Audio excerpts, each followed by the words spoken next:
Welcome to That Kingsville Podcast. I'm your host, Dave Hunt. With me today, as always, for the last 2 seasons, starting season 3, Kevin Black. Oh my God, is it season? Oh, season wow! 3. I didn't even think of that. A few more, and we could be syndicated. I honestly thought we were gonna be 2 and out. Usually, 2 episodes? Yeah. yeah. Steve Ianson. Staring right at There you go. camera. Sorry. We got special guests, CAO, Town of Kingsville, John Norton, and Director of Finance, Ryan McLeod. We will get to you guys because this is Budget Discussion 2023. That Kingsville Podcast is brought to you by Kingsville Brewery. Kick off the playoffs with a fridge full of Kingsville beers. Dry January doesn't count if you're watching football. Whether you're having people over to watch the games this weekend or heading to a watch party, nothing pairs better with football than Kingsville Brews. All online orders placed before midnight on Thursday, delivered before the first kickoff on Saturday. Free delivery to Windsor, Essex County, Wheatley, and Tilbury. And also in Sault Ste. Marie, if anybody's listening from Sault Ste. Marie. Also at the Tap House.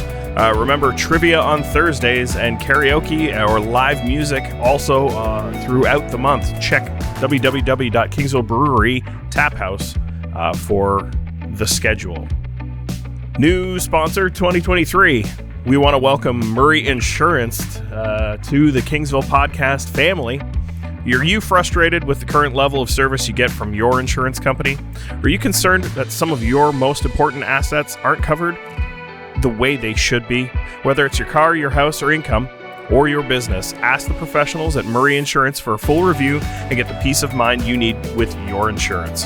Call Murray Insurance today at 519-733-2331 or email service at Murray Insurance today for great service, friendly local staff, a guaranteed same-day callback, and claims concierge service. Thank you, Murray Insurance, for supporting That Kingsville Podcast. Happy New Year. Welcome back. Thanks again for taking your time. Ryan, welcome to the studio. Gentlemen, 2022 predictions. It's a thing we do. We'll do this next episode for 23, but we should go back and just recap what, geniuses we were. I was going to say, there isn't really a master forecaster, any level of great prognosticator. However, there were some interesting choices. Fantastic. Rock and roll, Steve. So I don't know who ended up leading the medal count in gold or medals at the Winter Olympics. I even forgot that happened. You two. Well, you two both picked Russia. We're crazy. Anyway, and I picked Norway. Doesn't matter. College basketball. And I'm trying to rack my brain who won. I think it was Kansas. Yeah. Was it Kansas? Okay. Yeah. So Dave had Baylor, Kevin had Michigan, and I had Michigan State. So we all failed. Yeah. Super Bowl, and I think we had it down to 4 teams at the time we made the predictions, or maybe 8. I don't know. Yeah. This is why we make the predictions later, to try and give ourselves better odds. Yeah. Anyway, Dave took the Rams. He had Green Bay as second choice. Kev took Green Bay, and I took Green Bay with the Steelers in brackets. The NHL, we all failed. Colorado won. Dave took the Devils because Dave admittedly doesn't do hockey. I don't know hockey. Kev took the Maple Leafs. I had to. And I took the Panthers. And then with the NBA, I'm racking my brain today, and I almost had to look it up as to who actually won the title. And then I remembered that the Celtics were in the final. Yeah. And that reminded me that the Bucks. The Golden State won. Oh, Golden State. Yeah. It was Milwaukee like a year, 2 years. Anyway. Well, we all got it wrong. Dave took Brooklyn. Kevin took Phoenix, and so did I. Baseball. No one took the Astros. We picked the Jays. Or the Tigers. Yeah. The World Cup. Kevin and I took England, and Dave took the Philippines. This was your chance to gloat. Did I pick France? No, you picked Argentina. I did pick Argentina. Oh my God! I got 2. You got it right. I am a genius. Should put some money down. Should have actually. So then we went. We went political. Yeah. We went provincial election. We did, yeah. 2 of us picked conservative majorities. Yeah. Which was Kevin and I, and you went with the conservative minority. Yep. And then we kind of did a numbers game as far as how many candidates we'd have for mayor. And we all got it right. Oh, really? We all said 3, eh? Yeah. And we all got deputy mayor wrong. What did we said say? 2. 2? Yeah. But this perhaps most interestingly. So there were 14 candidates for council, correct? Yes. 12. No. 14? I thought there were 14. 13 or 14. I don't know. Do you guys remember? Maybe we did the thing. We should know. Call Paula. Paul on speed. No, there was 20 total candidates. 20 total candidates. So 3 and 3, 6 is 14. There was 14. Okay, so there was 14. So we did an over-under at 14 and a half, Yeah. which is kind of funny. But anyway. Well, no, since there were 14, that seemed to be a magic number. Anyway, Dave, you and I picked over. Kev picked under 14 and a half. So there you go, Kev. Who says we don't know anything? Most people. Most people, which is another thing. We thank you, all the faithful listeners and viewers on YouTube. Successfully, we've tripled our subscriber count.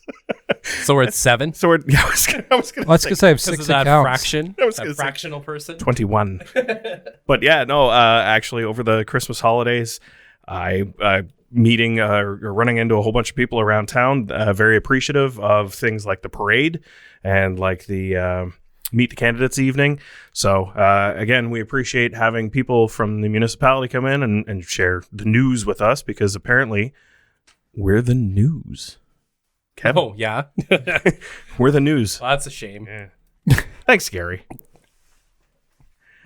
I'd like to point out how they mentioned the 2 things that you couldn't see or hear me on.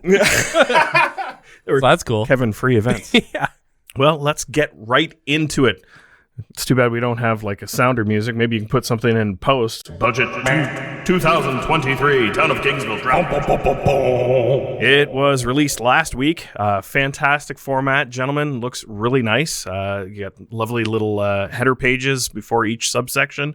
Some interesting facts and information, not just spreadsheets for the the aficionados that I'm sitting beside here. Yeah, I didn't look at a single cover sheet. Of course you didn't. You looked at Excel only. Your Excel eyes. only. Yeah. I actually was trying to figure out how I could export it directly into Excel to save myself time. Give me the raw But data. instead, I was just copying and pasting. Give me the raw data. Yeah. I just get a data file. So you guys came prepared. You brought binders. We're a little good. bit lower budget than that, so we, we're going to go off of notes and whatnot. But Chicken scratch. yeah, just memory, pictures on the phone. Got all our pretty colors. So developing draft budget, Mr. McLeod. Yes. What was the difficulties, the circumstances this year? Because we're facing some new challenges. For sure. So every year we start the budget process, usually around September. We start canvassing the different department managers to start putting together what they think they need in terms of changes to operations or capital projects. They start doing their research in terms of what things cost. We look at trends, historical trends, to see where we spent money, where we need to add money to the budget.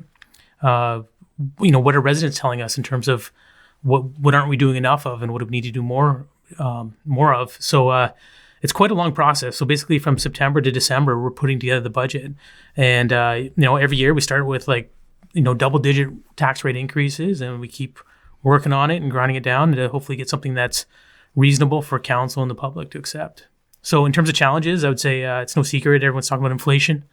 It's been a big factor. One of the items I talked about in my report to council was inflation being between 6 and 7% for the CPI index, right? And that refers to kind of residential consumers. But the actual inflation figure that kind of concerns me the most is the construction index, which is close to 15%. And, that a lot of the money that we spend is on capital projects, and that certainly prevents us from doing the same amount of work with the same amount of money when the cost of everything is going up. So that was probably the biggest challenge. We also have a growing community, which is a great thing. It's a blessing and a curse, I'll say. Certainly, a growing community gives us a bit of a assessment-based growth, which helps defray some of our fixed costs. But there's also needs associated with that growing community, more households to serve, and also the changing kind of appetite of residents and what they're looking for. I think we've seen it over the years. I mean, John's been in municipal government for a long time. He's probably seen kind of what the community's looking for change a lot over the last 10, 20 years from the services they expect from their municipality. When before we get into some of that nuts and bolts stuff, I do want to sit on this preparation stuff for a little bit, because I don't think I think a lot of people that when they look at the budget just think yeah inflation and think about it for about 5 seconds and then move on to okay, how much more is it going to cost me? But that's real. Like I know just my own household that it's hard for even me to understand what my utility bills, skyrocketed over in the new year. Everyone's grocery bills are up. The municipality is not immune to that. Where are some of the areas that you have to look at increasing your costs because of some of those inflationary pressures? Some of our contracts have coal increases built right in them, such as garbage collection. So that's one that's kind of unavoidable. And I get it from the contractor standpoint. We're looking from a long-term commitment from them, so they quote us a price. We kind of lock in and agree to and commit to coal increases.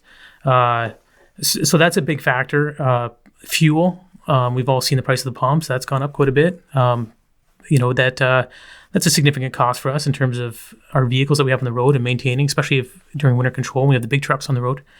Probably labor. When we talk about inflation, labor is probably the biggest impact. Fortunately, we were already under collective agreement, so that hasn't, this kind of recent rise in inflation hasn't affected our collective agreements contract yet. But we're seeing it more so with our suppliers and contractors. Along those lines, you've got, a group of 7 council members who are, sort of stuck in a way between a rock and a hard place. They're getting the information from administration saying we need to do this, we need to do this. And they're getting representing the people, and that, we're already paying this more. Why do we have to pay more to the town? How do you balance sort of, convincing, I guess maybe not the right word, but convincing council that, no, we have to do this, we have to move forward with this, and this number is acceptable, with them coming and saying, look, it's not acceptable. And at what point can you say, that's John's job. Just throw up your hands, give up. No, actually the opposite. Like, no, I'm sorry. Like this needs to be in, and this is the lowest we can go. It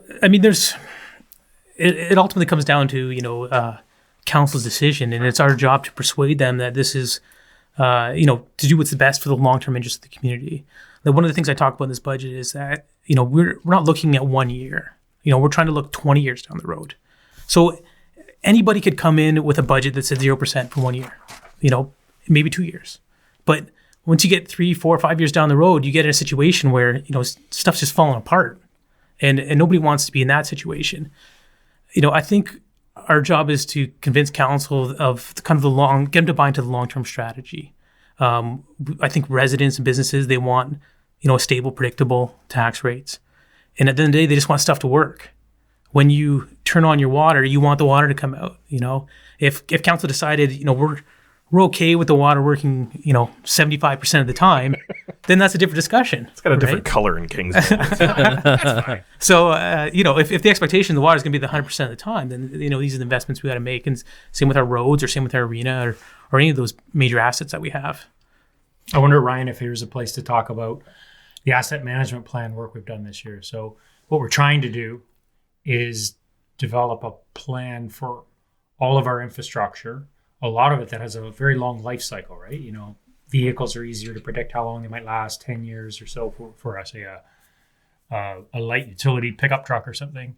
But when you start talking about the arena, or you start talking about roads and bridges, these are difficult things to estimate.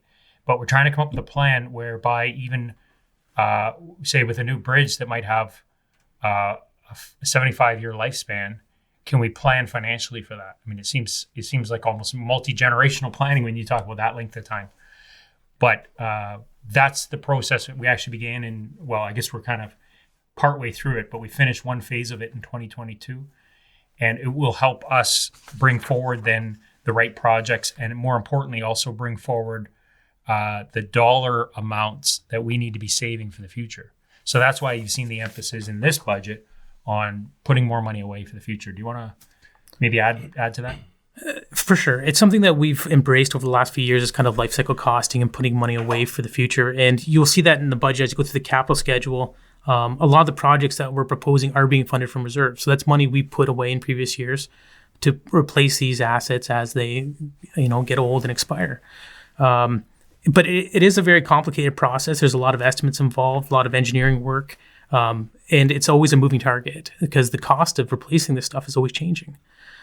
We want to get in a position where we're at least building into the tax rate enough money to replace what we currently have.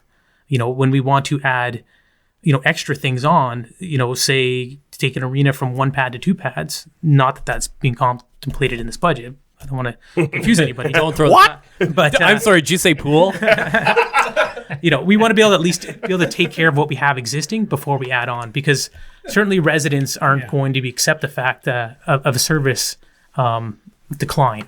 Degradation. Yes. Well, I'll say, long-term asset management. When I think I first started in municipal work, there was more reliance that the province would come along with grant programs and bail us out of how we're going to do some of those expensive projects. Now they're saying to us, you guys need to be more fiscally responsible. You need to plan for this. At least have a plan for how you're going to save towards it. So, but it gets complicated when you're talking about, if the price of a fire truck is X today and we buy a new one, how much should we be putting away for in year 15 when we need to replace it? And what's the price of that same fire truck going to be then? And who's going to predict where inflation is going to go over 15 years? And as you start putting that out for a bridge that might last a lot longer or a building that lasts longer, it's hard to be specific, right? It's tough guessing, to be honest. But you're trying to come up with that plan so that you can say to council, okay, here's how many dollars we recommend we put away this year. And I think, as Ryan said, so that you have smooth budgets going forward and there's not spikes up and down. And I'm glad, John, you brought that up, because I know, I want to say we were maybe covering council years ago when they sort of started the introduction of like a fleet management and everything like that. I don't know. Life cycle costing came out of Walkerton, right? Well, it was the Walkerton water crisis, right, and then Aqua forced life cycle costing on the municipalities. Right. But as far as the fleet management, I know that sort of the road study and everything like that. So it kind of ties into, I guess, maybe starting to get into the nuts and bolts. And it's something we talked about last year, but I don't know if there's been a study done, or maybe it has been done now, but it wasn't something that was sort of forecast previously, is staffing. And we've talked about Kingsville being understaffed. You hear it from different people being understaffed. So I guess if we can start getting into the nuts and bolts, are we looking at major changes in staffing, more personnel, or can we, if you don't mind, Stephen, sorry to cut you because we need to get to that. Yeah. Can we? Okay. Let's start with tax rate and then work from tax rate down, if that's okay. We can. Yep. We can. I was kind of feeding off the study angle right now and the sort of the needs, but I mean, we haven't said how much taxes are going up. Right. Projected, which made the news. I found about it on the news, the CTV news. Ooh. They scooped us. Fine, Kevin. Have it your way. Sorry, Steve. No, it's okay, Kevin. So how much more am I going to have to pay? We should talk more. There's the loony, and you cut it up in about 63 different slices. And how much money is my kids not going to get for their school their school fund? No. Again, part of the introduction of this budget, very explanatory. Hey, we're not hiding anything. You're projecting an increase. So again, your infographics explanatory. So what are we looking at? For sure. So the average household in Kingsville will see a tax rate or a tax levy increase of $90.79. And when I say an average household, that's a home assessed at $250,000, which is the median house in Kingsville. Is it still the CVA? Yeah, it is. The MPAC hasn't adjusted the assessed value of homes since January 1st, 2016. It was supposed to be reassessed a few years ago, but because of COVID, they delayed the reassessment cycle. And so we're still stuck at kind of 2016 values. So it's very important for residents to understand that there's a huge difference between the market value of their homes and the assessed value, which the taxes are based on. So $90 is, and let's break down where that $90 comes from. Sure. So I guess in terms of the increase, kind of at the beginning of the budget, there's kind of a little summary for myself that kind of shows in very simple terms kind of what that increase relates to. So we talked about an increase in investment in services. So that basically relates to staffing. As a municipality grows to provide the same level of services, we need people to do it. We're proposing a $200,000 investment to be put in a reserve for the investment in the school properties, which we hope to acquire within the next few years, or at least have that discussion and want to have the money on hand to have that discussion. We're proposing a $200,000 increase for investment in our facilities and a $200,000 increase in our investment for infrastructure. And then we also have the inflationary pressures to kind of absorb within that tax rate increase. So the $90, that's the average tax bill increase and that includes county and that includes education, right? That just refers to the Kingsville share. That's just the Kingsville share. Yes. So that's a 5% increase roughly, Yes. or give or take an extra $1 million collected by the town in property tax. Yes. I mean, the reason we are trying to avoid the discussion around percentages because it can be very confusing. A lot of residents, when they hear that, a 5% tax rate increase, they immediately think their entire tax bill is going up 5%.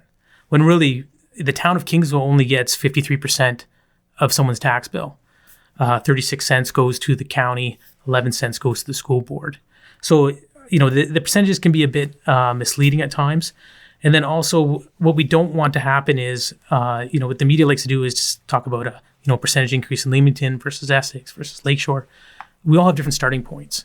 And so, a 5% increase in Windsor is a lot different in terms of dollars for a resident than a 5% increase in Kingsville. So that's why we try to really shape the message to get focused on, what's the dollar impact of what we're proposing in this budget.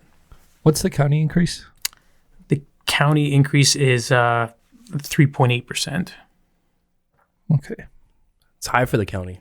It is. Usually it's around 1 or 2. I think it's going to be a trend. It's a new group. Yeah. It's a new group. They know they're here for 4 years, so why not just stick it to the people? just stick it to the people. think anybody enjoys this? Nothing anyone loves more than The warden's luncheon's coming up, so we can let her know. Take it up there.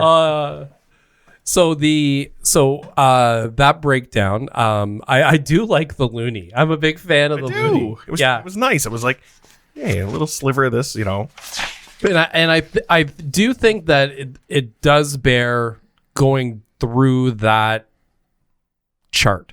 And maybe Ryan or John, if you want to go through it, because it is telling on where the money goes. I think if I can interject real quick too, is if we can somehow get this graphic instead of our faces up as we discuss this, that would be great. Gary, the producer extraordinaire, it's available on the Town of Kingsville. Can you site. just put the loony on Steve's face? Yeah, I know. I stared right into the camera. That would be fine. You don't need to look Viewers at would appreciate it. We're good to go. Anyway, sorry, gentlemen. Yeah. Well, you jump in, Ryan. You're the accountant, but and I defer to Ryan on this stuff. But You're the lawyer, he's the accountant. Yes, but I will say that the bulk of our budget that people need to understand, the vast majority of the dollars, around half goes to capital projects. So is that fair? How much is that might be a bit of an overstatement. I would say probably a third. A third. Okay, so a third of our budget going to capital projects. It's just a lot of work, and by capital projects, so that people at home know, we're talking about replacing the infrastructure we already have. So paving a road that needs repaired. And you can see that list. And that's probably the easiest area where council can go through and say, well, let's just not do that project. So those are options for us. And we've had to draw a line of these are in and these are out. And council, of course, can shift that if they want. Then, of course, a lot of other costs go to our programs. A big expenses are things like police services. But again, I think the majority of our expenses outside of salaries, seem to be focused on our projects, like our capital projects. So do you want to add to that? Yeah. So like the biggest slice of the Kingsville pie would be public works. And that basically refers to our team that go out and maintain the roads and the right of way that residents use. Parks and facilities. Which is mainly a staffing. It's staffing or also their capital projects. The pie chart that's shown in the budget shows both capital and operating budgets kind of combined, right? And then parks and recreation, or parks and facilities, I should say, followed by police at 8%. On this chart here, after we publish this, it says financial services 7% of the tax dollars go towards that. That is a bit misleading. That refers to basically all office administration, the CAO's office, the clerk's department, legal, insurance, economic development initiatives, stuff like that. Even some external transfers in there. The fire department represents about 5% of our budget, garbage collection 3%, and then a few smaller pieces for programs and events, planning services, bylaw enforcement, and council. So much to, a lot of people's beliefs. It's allocated, appropriately. There's not some, certain allocation of just like slush fund or, stuff that we really don't need, but we spend it all.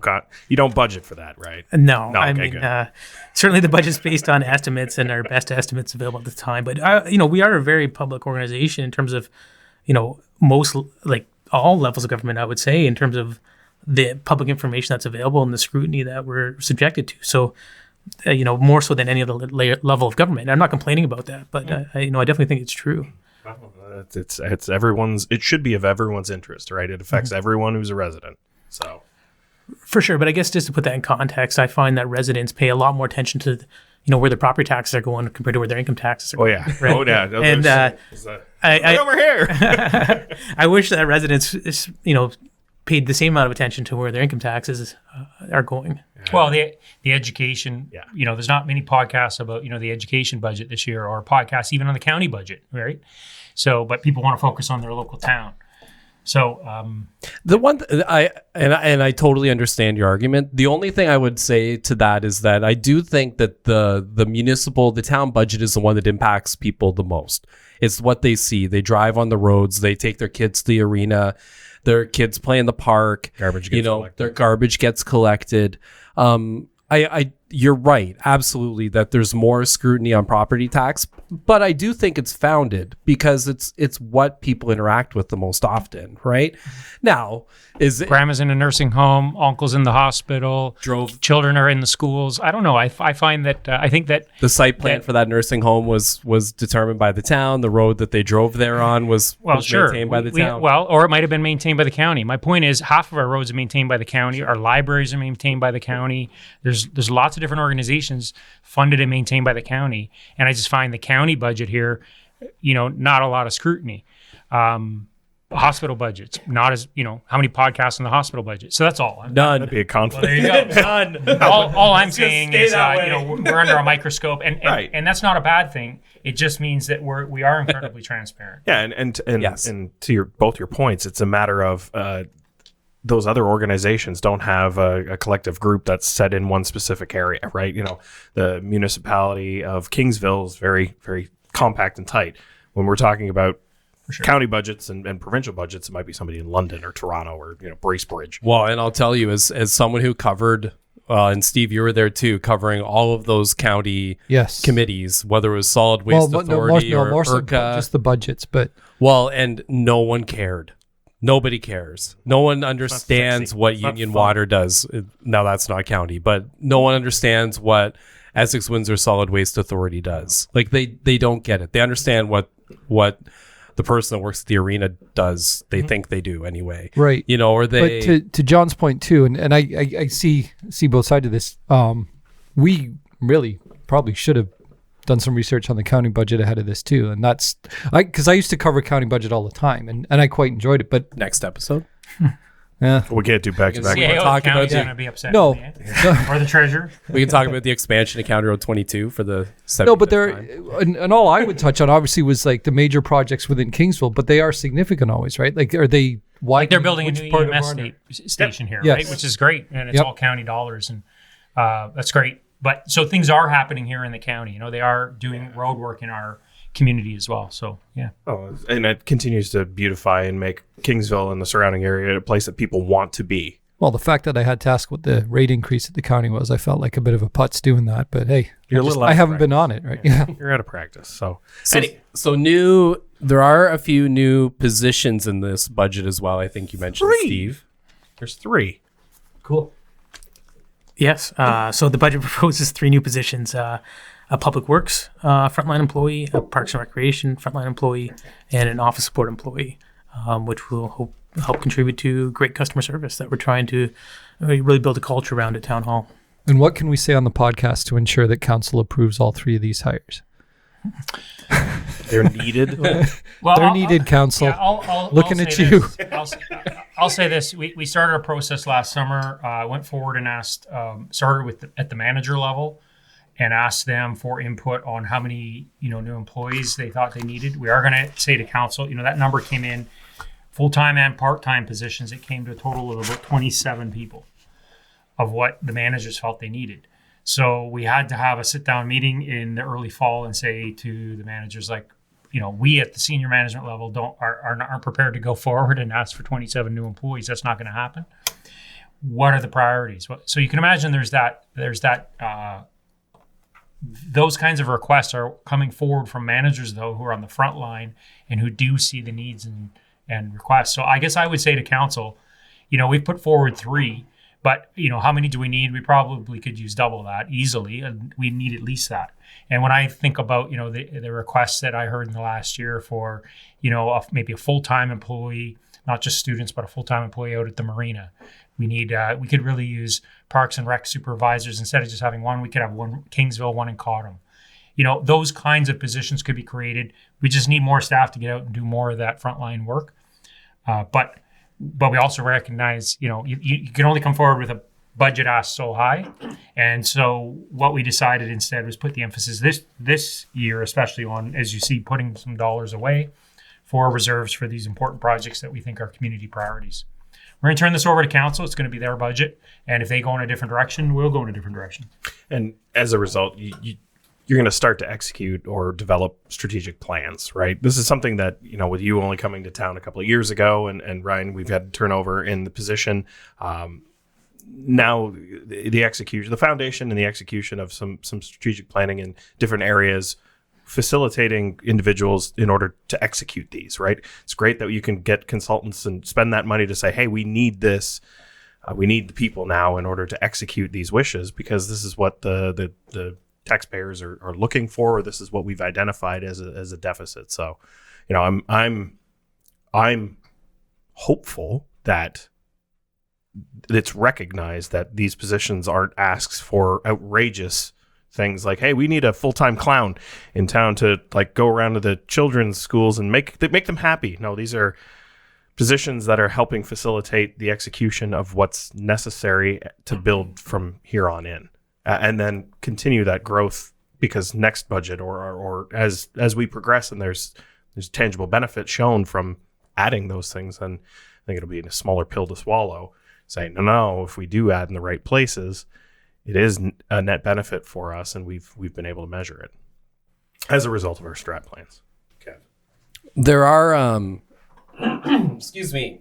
There are there's some interesting shifts in expenses, and I went through and kind of broke out, increases and changes versus last year's budget, and there's significant reductions percentage wise in clerk's department and legal. Likely, had to beef up for election. Now you don't have elections, so you can save a little bit there. Legal fee, anticipated legal costs are down, but there was increases. And I thought it was interesting. I'm sure that there's a reason for it that is that's important to touch on in parks and facilities and in programs and events. Roughly, those expenses on average combined went up about 20%. Now that doesn't make any huge impact at the end of it when you're talking about. When you talk about overall spending, overall expenses went up 5%. But just wondering, what are some of the big things that are impacting some of those increases at parks, parks, facilities, and programs and events? Sure. I mean, there's a million different moving parts to the budget. So some of those are inflationary pressures that we talked about. The number that you're referring to, I'm sure, refers to net operating costs. So there's movements on both the revenue side and the expense side. Specific expense. Sorry. Okay. Expense. I didn't do a net operating, which I probably should have. My apologies. Darn, Kevin. Oh, darn. but I pulled expenses. Hear the listeners groaning. Yeah. No. I think our insurance costs went up about 15%. So that would affect some of these departments where we allocate insurance costs to them. The biggest component of these operating budgets is staffing. I know we did add, I'm trying to think of what we added last year. in terms of staffing to this department. Exec officer. I don't think that wouldn't affect these budgets. Oh, that would have been. But there may have been some carryover effects of the staffing that we had last year. Part of to try to get the rate to a reasonable level, there was decisions made to maybe budget for some of the staff we had last year for part of the year, and now this year, the staff's on hand and we have to pay the piper and budget for them for a full year. And so sometimes some of those carryover effects of previous year's decisions sometimes spill into this budget, so that may have something to do with it. Nothing really jumps out on hand from an operating standpoint, other than maybe some rollover staffing effects as to what would drive the increases for these departments. Specifically, fuel is a big component of the cost. I'm sure that's kind of gone up across the board. And just repair and maintenance of our facilities. Some of the facilities are aging. And we're trying to put some money into at least bringing those up to a standard that we can be proud of. Can we just use the electric train to do all of that? Right? We spent a lot of money for that. Can we just use that?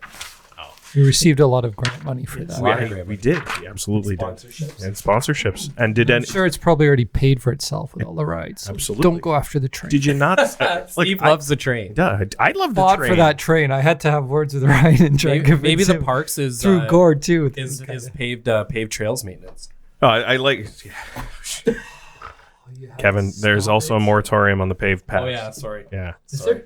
It's nice to see, though, that we've got some of the recurring events that are on the budget. So things like open streets we've got planned because, again, it was an adopted town event. And then support for the Kingsville Music Society.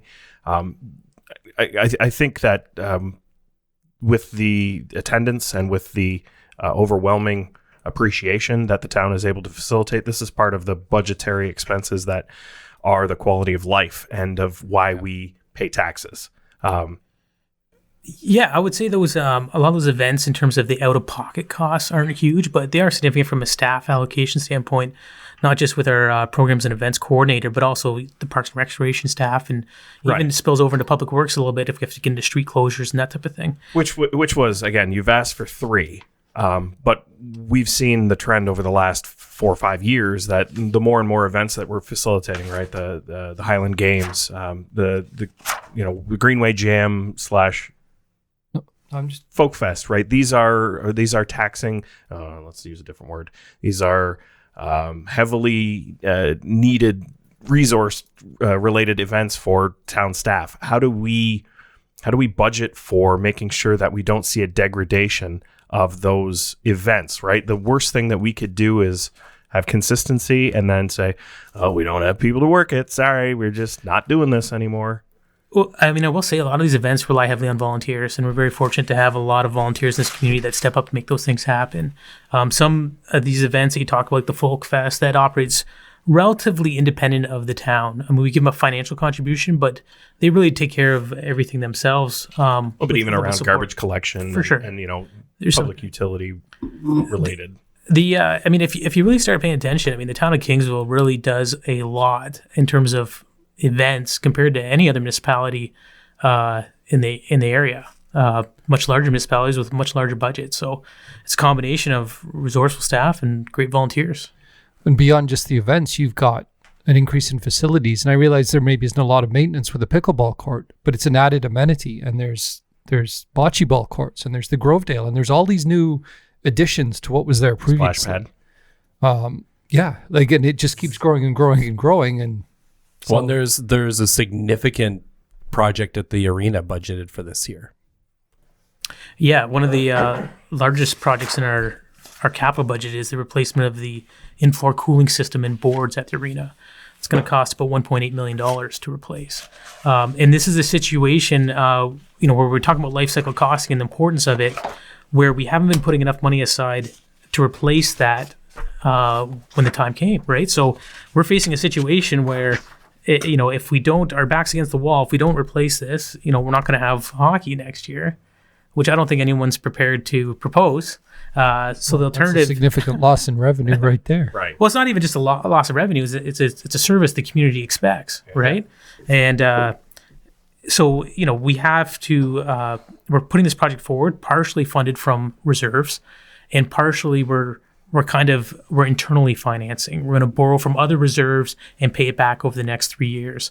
That's the way we proposed in the budget to try to make it palatable. But that's a great example of a situation where we should have raised the taxes, 5 years ago, so that we had the money on hand to pay for that repair or replace that system when the time came. Can we get Kraft back to just pay for our arena upgrade? It's like, hey, we're not Hockey Town 04 or whatever it was. Can we? Yeah, thanks to $100,000 and sign. Oh, It was Hockeyville 07. So on that one is going to be as you say, $1.8 million cost, and we're proposing $300,000 a year over 3 years. $300,000. So it'll be this year's budget. We're funding $300,000, and then the next 3 years, we'll see that same $300,000, almost like a debt repayment back to ourselves. Yeah. So is there any other alternative, maybe sponsorship revenue stream, as we've seen local facilities get sponsorship and then branding, like the Atlas Tube Center and there is, and then it's I know. I was going to get there. Right? Okay, We've got Domino's, right? The Kingsville Domino's Recreation Center. Is there any other opportunity though that we can partner with a corporate partner, maybe to help offset some of this cost, so that the taxation level doesn't have to burden the entire cost? I mean, certainly there's opportunities for sponsorship and branding, and we talked about the train earlier and joked about it, but if memory serves me correctly, about 75% of that train was funded by a sponsorship, and sponsors love to pay for new things. They don't like to pay for replacing things like heating and cooling systems. This podcast does have quite the operating revenue. We could be swayed. Oh, we do? Yeah, really? No, I understand. Embezzling? Exactly. And sponsorship is kind of a double-edged sword. We have to be careful of the kind of commitments we're giving back to whoever sponsored that asset, right? We don't want someone to maybe this isn't the best example in the world, but if someone just gives us a park bench, okay, or pays for that park bench, and has a plaque on it, their expectation is that park bench is going to be there indefinitely. When reality is that park bench really has a lifespan of maybe about 10 years or so, and then it has to be replaced again. So we have to be careful with sponsorship that we don't overcommit the municipality long term for, a few dollars today for maybe what isn't the best business decision down the road. What are some of the other big projects that are in there? Obviously, Road 2 is still, it's in the middle of the second phase. I'm sure there's some other big capital in there that's racking up the dollar signs. Yeah, we have lots of road work planned, resurfacing rural roads and urban roads. There's if our manager of engineering had unlimited money, he would have all of our roads in pristine condition, but that's just not the way it works. We talk about we're adding a lot of equipment this year, both on the public works and park side, just to help us maintain. Replacing. Replacing work. We actually are adding some additional fleet in terms of tractors and lawnmowers and stuff like that.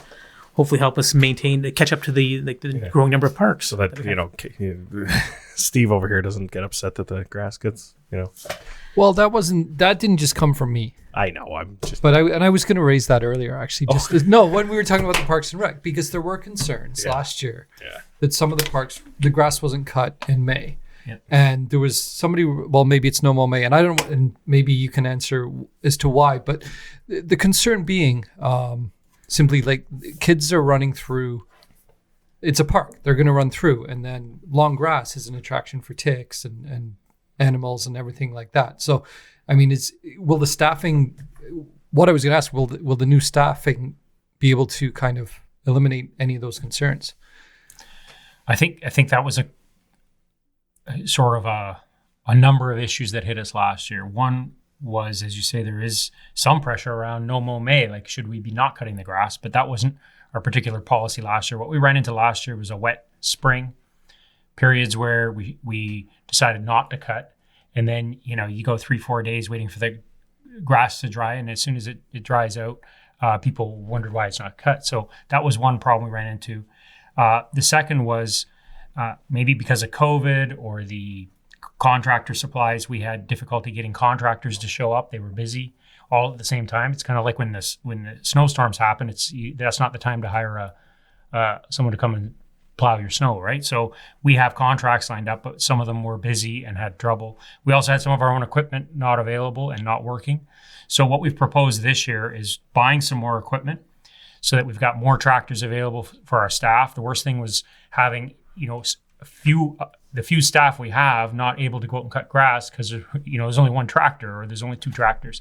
So we're going to get a little bit more equipment to hopefully help them go out and do it. And just all around, hopefully hit a better number of, do better with it this year. I think we're going to be clearer as well when the ground is wet, when we're not going to be able to get. So we're going to try to communicate that more clearly. But certainly that one additional Parks and Rec staff, if council agrees to that person will be fully tasked, in those months of May, June, when the grass is growing like crazy, get out there and cut the grass. So we're hoping to do that. I would also add one other factor is many of our baseball and soccer fields do not have drainage. And some of our neighboring municipalities have put drainage in. So of course you can imagine, if ours take 3 or 4 days to dry and theirs is able to dry in 6 hours because they've got better drainage, it makes a huge difference. And I'm glad you touched on the fields too, because there was concern. I mean, you've got organizations, minor baseball and minor soccer, that are paying to use the fields, and then you've got people who are complaining because the ball hits the outfield and it just dies right away, or the kids are trying to run through the grass and it's heavier and wetter, and that explanation. So we've got So what we've got going forward this year is some projects for baseball diamond upgrades, Ridgeview Park, for example. So hopefully those types of investments will help, and we'll continue to chip away at it over the years. So if we had some funds kicking around, could we sponsor the drainage system? Absolutely. We name the drainage system after you if you want. It would be underground, the signs where the drains are. That Kingsville Podcast drain. The Kevin Black pipe. Catch basin. Oh, jeez. I can think of worse things to sponsor. You'd have to hunt for Dave's name. Honk. We got a different board. No sound effects today. Sweet. Oh. I'm going off then. So overall, what's the one message that you hope? Hey, hang on. I got one other point. I'm sorry. Before we get to the wrapping up the budget. What do you have? I got more grant requests. Actually, can we just, so some of the listeners know, can we just Yeah. quickly run yourself off some out. of these things? Nobody's listening at this point in the podcast. We're 50 minutes in. Well, if any of you listening live on Redwood, Greenwood, Whitewood, or Cottonwood, I used to live in Cottonwood. Currently live on. Anyway, those roads are scheduled for salamanders resurfacing. in my bedroom. I'm done. I'm done. How about Graham Side Road? You want to talk? You Go read it. on, Steve. Here we go. I'm sorry, Steve. Please continue. Sorry, we have our little spots now. And it's It's just, all right. What's going on Graham Side Road? well, there's Road 11 from Graham Road to County Road 31 is the final lift of tar and chip. In Ruthven, Woodfern, Peach, Queen, and Willow, the engineering for the urban road program is scheduled.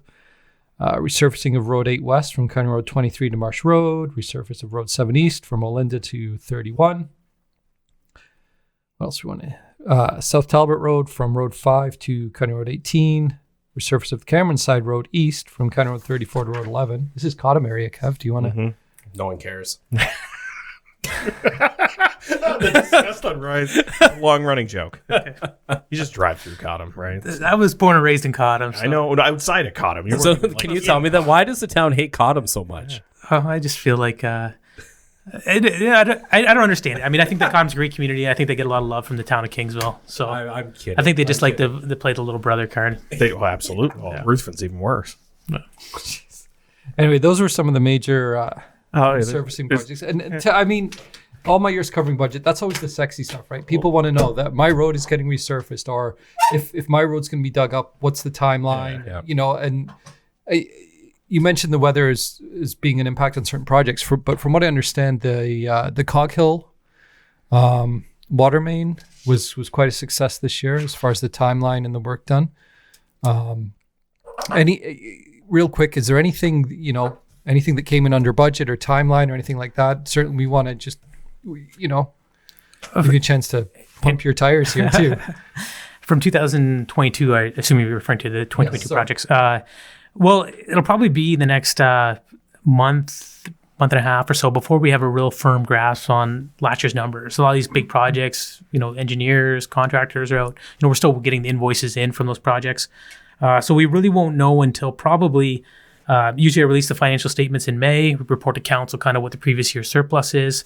And then once we know what that surplus is, we direct it to a reserve, some sort of special project that we think or priority that council should put it towards. The last 2 years, we put the surplus towards saving for the school properties. And we've built up about $1.3 million to put towards those properties.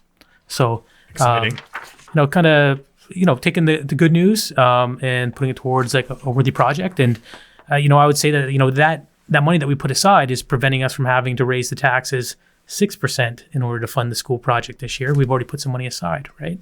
So hopefully help us get there. And real quickly, before we get into the grants, can you guys give us a timeline on sort of the work being done with the fiber? I mean, is Sterling Ridge? Yeah. I only ask because I know, they're obviously doing a great job. They're all over town. And I Kevin think Street now. the Yeah, disruptions. they're beside my house. Oh, are they? Yeah. Nice. As I was yelling at them today. No, I wasn't. No, you weren't.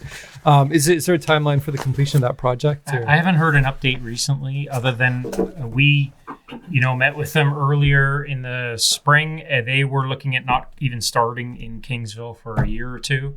And we asked them to come and do it now because we knew that downtown Kingsville, especially Kingsville proper, there is no high-speed internet, so per se, just the copper cable, and we wanted to see fiber come into the community. It's so important for businesses, homeowners, people working from home. So they're, I think, working as hard as they can. I've been surprised at how much they've accomplished already, but I think it is definitely going to go through 2023. And our hope this time next year they'll be done. Speaking of things coming into the community, did I not read that there's an EV charging station that we've got slated? There is one proposed in the budget, but it is contingent on a 50% grant fund. Right. So, if we're unsuccessful this time around, I'm sure we'll apply again, or find maybe something we put forward in the next year's budget to be tax funded if we have to. But there's certain types of projects that tend to have grants associated with them, so we like to try to strike on those opportunities when they come up. Where would the ideal location be? Well, I think we have to make sure it has the infrastructure available, sufficient electrical infrastructure. I think we're targeting probably the library and arena. Excellent. I will say we could, the other thing you should know is we are going with what we call a level 3 charger, which is much more expensive but much faster, right? We find like the provincial government who just greenlit a whole bunch of level 2s. Yeah, that's the challenge, right? So level 2s don't really do anything for visitors who might be driving down from Windsor to spend their dollars in some of our restaurants because it's not a long enough, not a fast enough charge. So hoping to get some level 3 chargers here. It just made me happy. It made me really happy. That's foresight, right? Again, the Ontario government just funded level 2 chargers, which, to John's point, charge over an extended period of time. Level 3, you can get like 80% of your charge in a matter of a couple, 2, 3, 4 hours. That's enough to sit in town and have a nice dinner and, wander around. So, Grants. We'll round it off with grants and then summarize everything. You guys have been very kind to spend your time with us. So, a few new grant requests, a few old ones that didn't apply, just some ones that kind of stood out. The Art Society of Kingsville. 2022, they asked or were approved for $6,500-ish. 23, they are looking for $26,000. They're looking to add to some programming and some usage of the Unico in kind in order to facilitate this programming. Kingsville Essex Associated Band 2022 got $5,000, looking for $10,000 this year. That's normal. Yeah. Oh no. Every year. I'm just highlighting a couple of. I got 4 more. Kingsville Rotary South Shore 22. They got 2,500. 23. They're asking for $5,000 to facilitate community cleanup projects and a possible Oktoberfest event in Kingsville. Exciting. 4 breweries, right, in town. Sorry. Yeah. Would that be sort of the weekend before migration? No, it'd be, if you want to go by Germany standards, it's in September. But anyway, Okay. Rotary Cottam looking for $4,000 to help with the 59th annual Fall Fair and Horse Festival. And then a couple more. Legion wants to replace the sign on Division, which I would say would not be a bad thing because that thing is old and they keep using the one that's on the ground to advertise what it is when karaoke day is. And what's the amount for that? $15,680. Okay. I think that's only the second time ever the Legion has come to the town for a grant. I believe so. Because I remember a few years ago when they were repaving their driveway, they stated then that they have never, and obviously it went through everything they've given back, and it's an interesting one. It's actually pretty cheap for one of those signs too. Yeah, I don't know. Maybe it's just facade. Maybe it's just I bought one and it was that much money. He put it by his house 6 years off ago. my tree. Yeah. So yeah, right in the right of way. Nothing outrageous in regards for grant. It's not like That Kingsville Podcast came to the town and asked for $25,000 for new audiovisual equipment to facilitate things like the parade and or other events. We'd be denied before it even got to the table. Of course. As we should be. It's like everything within the grant requests, the council will review it and decide where they want to put their support behind, but nothing is outrageous. One of my favorite things about the grant requests too, and Steve, you can back this up, is that and this council may be different, but past councils would spend half a day on $100,000 in spending and just rubber stamp like $3 million in water projects. Remember that time earlier in the podcast when we were talking about what we should focus on and what we're not? There's a reason why I came back to this. That's an excellent point, and I know you were really looking for the grant discussion. I didn't want to burst your bubble, but what we're trying to do this year is to get council just kind of set aside the envelope of money, put it aside, and then come back and, they can spend maybe through a committee the whole meeting, have council, they can look at the different applications, spend some time discussing them, rather than consume such an inordinate amount of time with the budget process looking at these grant applications. It's not that they're not important at all, don't get me wrong, but it's just proportionate to the amount of dollars that we spend elsewhere, what they spend on this grant process. So we're really trying to push them towards just setting aside the envelope of money, and then we'll kind of deal with this down the road a little bit. Well, it used to be too, is beyond the application process, you always had a representative that was invited to speak. Yeah. And so basically you'd have the information, but then someone would be able to stand up and recite the information. And it would start at 1. Usually they would.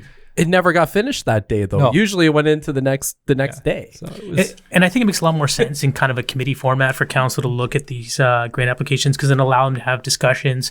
Maybe they can have an informal conversation with some of the applicants, because under the previous style, under a more formal council meeting, it doesn't really allow for that back and forth type of discussion to really evaluate these applications. So, I think revising the way we approve these and look at these applications, I think will result in better outcomes.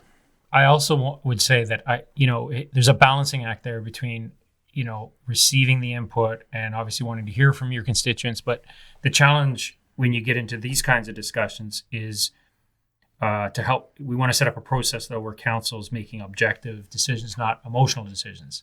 Yeah. So the trouble I have, or the difficulty with allowing, individual groups to come forward, is then it tends to be, the best speaker or the one that makes the best presentation, as opposed to really sort of objectively looking at what is this group, what have they done in the past, are they reliable, are they going to get what they, they're going to get done what they say they're going to get done. So what we're trying to do is also provide some staff resources to help look at this and provide some information for council in terms of, some recommendations. Again, not because we're trying to necessarily interject ourselves in this process. We're happy with whatever council decides, but I think it helps it to stay a little more objective.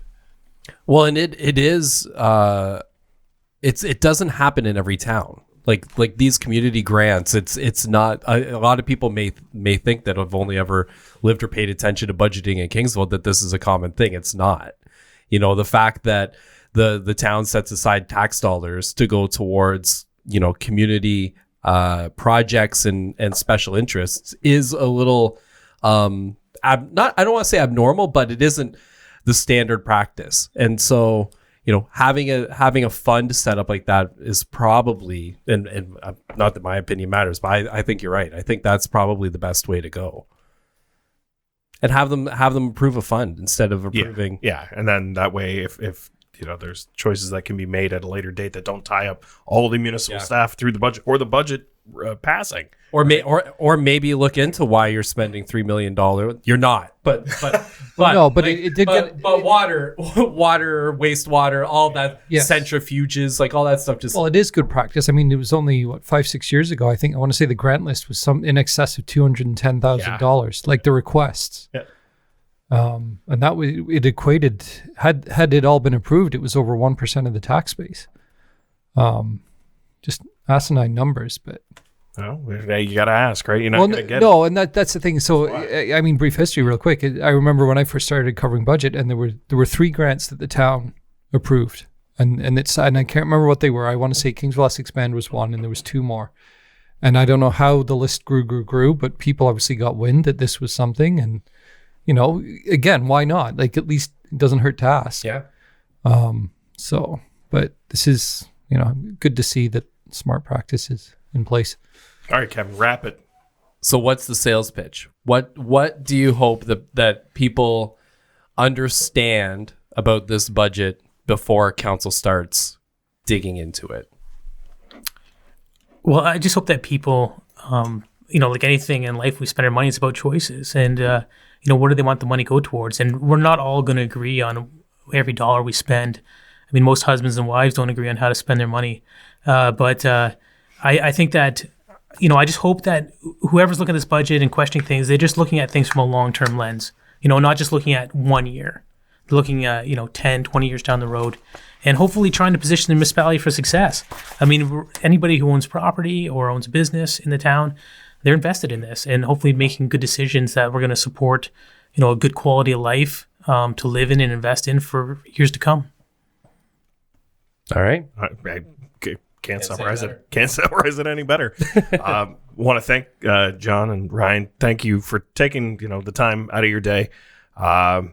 Hopefully, we've got 2 sessions that are scheduled for special sessions of council for deliberation over the next couple of weeks. So hopefully by end of January, can we anticipate maybe? We have 2 budget meetings scheduled for first one's January 18th, second one's January 25th. Hopefully by the end of the day on January 25th, we've got the budget approved. That would be fantastic. 9 a.m. start, open to the public. Yes. Wow, that's a thing now. Come on in. No, I mean over the last couple of years.